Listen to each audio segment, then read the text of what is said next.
মে মাসের দ্বিতীয় রবিবার দিনটি বিশেষভাবে তোলা থাকে মায়েদের জন্য।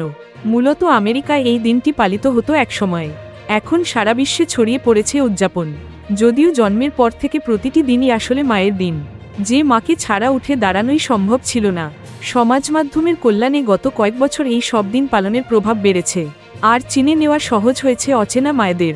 রবিবার সকাল থেকে টলিপাড়ার তারকারা সমাজ মাধ্যমে ভাগ করে নিচ্ছেন তাদের মায়েদের ছবি আর বিশেষ অনুভূতির কথা। প্রতিটি দিনই যে আসলে মায়ের দিন, সে কথা সমাজ মাধ্যম খুব মজা করে লিখেছেন মনামি ঘোষ।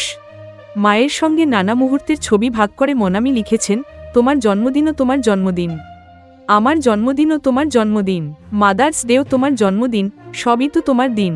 মায়ের সঙ্গে যে তার খুনসুটির সম্পর্ক বেশ বোঝা যায়। মনামি চান তার মাও যেন সমাজ মাধ্যমে একটি অ্যাকাউন্ট খোলেন। অভিনেত্রীর জীবনে তার মা যে বিশেষ গুরুত্বপূর্ণ তা বারবার বুঝিয়ে দিয়েছেন রীতা ভরি। এই দিন মাতৃদিবস উপলক্ষে মায়ের সঙ্গে একগুচ্ছ ছবি তিনি ভাগ করে নেন সমাজ মাধ্যমে। সঙ্গে জুড়ে দেন রবীন্দ্রসঙ্গীতের কয়েকটি পংক্তি। লেখেন, জননী তোমার করুণ চরণখানি, হেরিনু আজি এ অরুণকিরণ রূপে, জননী তোমার মরণহরণ বাণী, নীরব গগনে ভরি উঠে চুপে চুপে। মাকে তিনি কতখানি ভরসা করেন যেন এ থেকেই স্পষ্ট। মায়ের সঙ্গে দুটি ছবি ভাগ করে নিয়েছেন অভিনেতা যশ দাশগুপ্ত। তবে দুটি ছবিই বেশ পুরনো, একটি বাল্যকালের, অন্যটি সদ্য যুবা যশের সঙ্গে তার মায়ের। অভিনেতার মন ভার করা পোস্ট, যেখানেই আছো ভালো থেকো মা।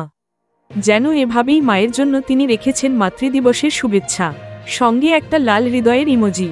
মাকে হারিয়ে ফেলেছেন অভিনেতা পরিচালক পরমব্রত চট্টোপাধ্যায়ও। এই দিন তিনিও ইনস্টাগ্রামে 3টি ছবি ভাগ করে নেন মায়ের সঙ্গে।